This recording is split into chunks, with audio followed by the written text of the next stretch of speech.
So hello friends, कैसे हो आप सब लोग। आई होप एकदम मस्त हो गए। भाई सामने अपनी खड़ी है यामाहा की तरफ से आने वाली नई FZS वर्जन 4। जी हाँ, ये जो वर्जन 4 है ये अपडेटेड वेरिएंट है और ये हाइब्रिड नहीं है, नॉन हाइब्रिड है।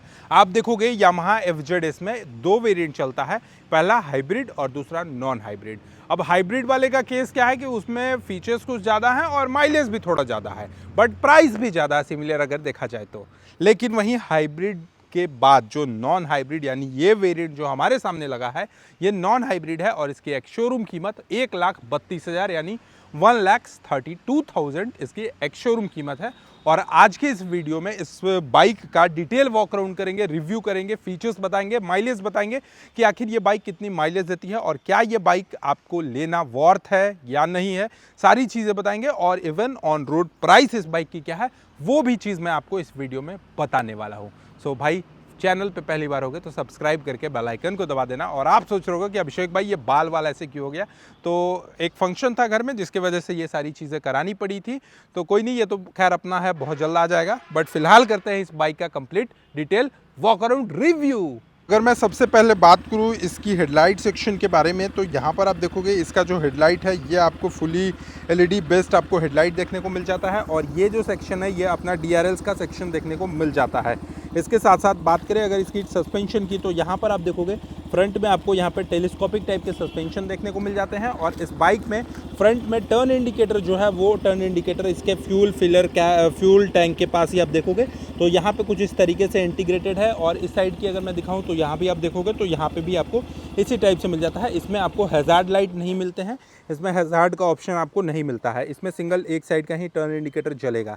तो बात करते हैं अब सबसे पहले इसकी सस्पेंशन के बारे में। तो यहाँ पर आप देखोगे टेलीस्कोपिक टाइप का सस्पेंशन है, काफ़ी मोटे सस्पेंशन है जो कि काफ़ी कंफर्ट देता है। आप कितने भी गड्ढे वाले एरिया में चले जाओ, इसकी सस्पेंशन की जो क्वालिटी है ये काफ़ी ज़्यादा शानदार मिलेगी आपको। अब वहीं बात करते हैं इसके टायर सेक्शन के बारे में। उससे पहले इसकी फेंडर सेक्शन के बारे में अगर आपको मैं बताऊं तो यहाँ पर ये जो फेंडर सेक्शन आप देख रहोगे ये आपको फाइबर बॉडी में आपको मिल जाता है इसका फेंडर सेक्शन, जो कि काफ़ी ज़्यादा अच्छा है। और इसके साथ साथ मैं बात करता हूँ इसकी टायर सेक्शन के बारे में, तो यहाँ पर आपको 100/80 सेक्शन के 17 इंचेस के टायर मिल जाते हैं, जो कि काफ़ी ज़्यादा शानदार है। कंपनी MRF का टायर यूज़ करती है।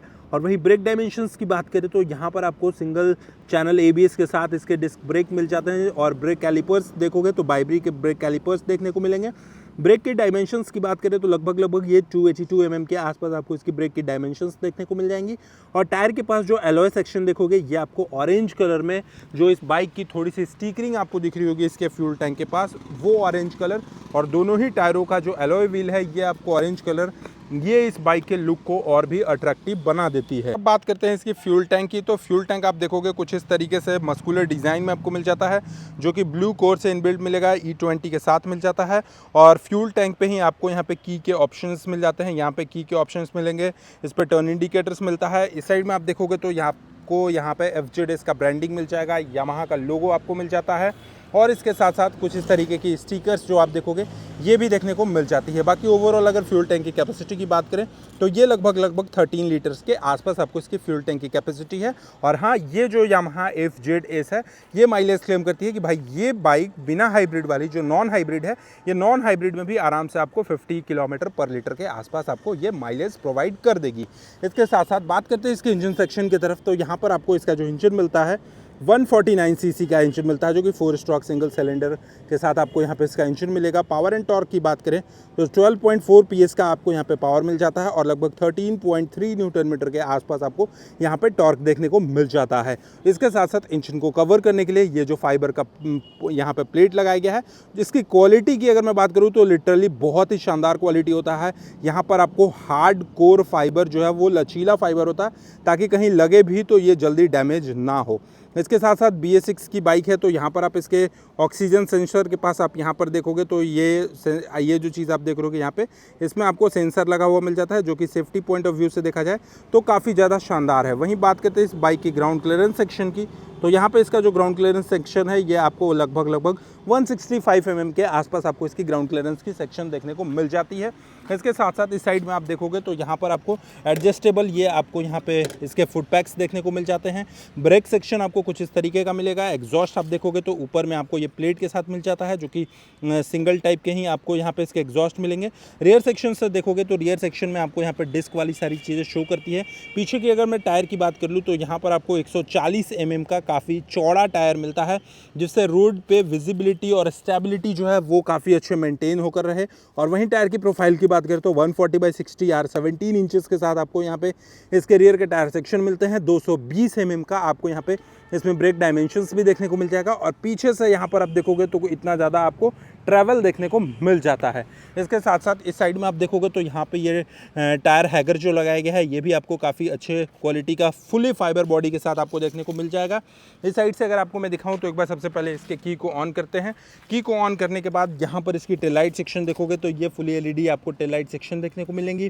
टर्न इंडिकेटर्स आपको LED में ही देखने को मिल जाता है। यहाँ पर नंबर प्लेट का ऑप्शन मिल जाता है। नीचे में एक आपको लाइटिंग का ऑप्शन आपको इस बाइक पे नहीं देखने को मिलेंगे। इस साइड से अगर आपको मैं दिखाऊं तो यहाँ पर ये भी आप देखोगे एडजस्टेबल फुट पैक्स देखने को मिलेंगे। इसके अलावा side stand engine cut off sensors देखने को मिल जाते हैं। सीट जो है इसके आपको सिंगल सीट मिलते हैं, स्प्लिट सीट नहीं मिलता है। स्प्लिट सीट में थोड़ा सा प्रॉब्लम हो सकता था फैमिली ओरिएंटेड बाइक को लेकर, बट यहाँ पर आप फैमिली वालों के लिए भी बेस्ट बाइक है और इवन आप देखोगे तो कॉलेज गोअर्स के लिए भी सबसे अच्छी बाइक है। अब आते हैं हम लोग इसके मीटर कंसोल की तरफ। इससे पहले आपको मैं एक बार इसका की दिखा दूं तो की देखोगे आपको नॉर्मल की मिलता है, इसमें वेब की नहीं मिलता है। हैंडल बार की तरफ आते हैं तो हैंडल बार इसका देखोगे तो काफ़ी वाइड आपको यहाँ पे इसका हैंडल बार देखने को मिल जाता है। इस साइड में जो बटन है ये हाई बीम, लो बीम और पास लाइट का बटन है, जिससे आप इसको प्रेस करोगे तो पास लाइट चलेगा। टर्न इंडिकेटर हो गया। हॉर्न आपको सिंगल टाइप के मिलेंगे। इस साइड में आप देखोगे तो इंजन किल स्विच है ऑन ऑफ करने का और यहाँ पे आपको सेल्फ का ऑप्शन मिल जाता है। ठीक है जी। इसके अलावा एक बार ऑफ करके मैं ऑन करता हूँ उसके मीटर कंसोल की तरफ, तो कंसोल सेक्शन को आप यहाँ से चेकआउट कर सकते हो। ये देखोगे हाई लिखता है, हाई बड्डी लिखता है।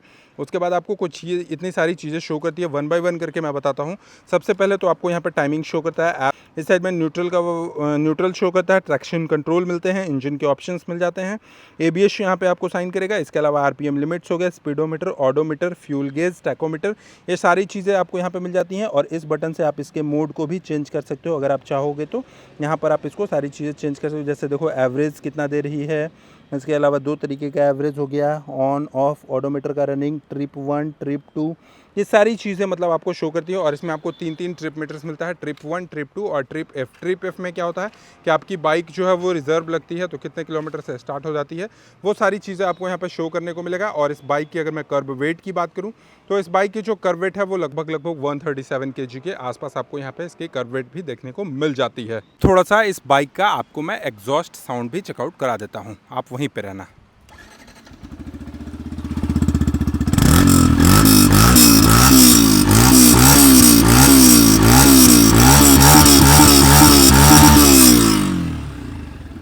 तो गाइज़ ये था इस बाइक का एग्जॉस्ट साउंड। बाकी इस बाइक की ऑन रोड कीमत की अगर मैं बात करूं तो लगभग 1,59,000 रुपीज़ इस बाइक की ऑन रोड कीमत हमारे यहाँ अभी झारखंड में चल रही है। बाकी अगर आपको अपने सिटी का ऑन रोड प्राइस जानना हो तो आप अपने सिटी का नाम कमेंट सेक्शन में कमेंट कर सकते हो। मैं कोशिश करूँगा कि आपकी सिटी में इस बाइक की क्या ऑन रोड प्राइस चल रही है वो मैं आपको कमेंट सेक्शन में बता दूँ। बाकी ओवरऑल ये जो माइलेज है ये हाइब्रिड वाले से थोड़ा सा कम माइलेज देगी, बिकॉज ये नॉन हाइब्रिड है और नॉन हाइब्रिड जो है वो थोड़ा सा आपको कम माइलेज देगी। बट फिर भी ये बाइक जो है आराम से आपको 45 to 50 किलोमीटर पर लीटर तक की माइलेज देने वाली है। तो आपको ये वीडियो कैसी लगी एक बार कमेंट सेक्शन में ज़रूर बताइएगा। और चैनल पे पहली बार हो गए तो सब्सक्राइब करके बेल आइकन को दबाना नहीं भूलिएगा। Thank you so much for watching. Love you all. Bye bye. Take care.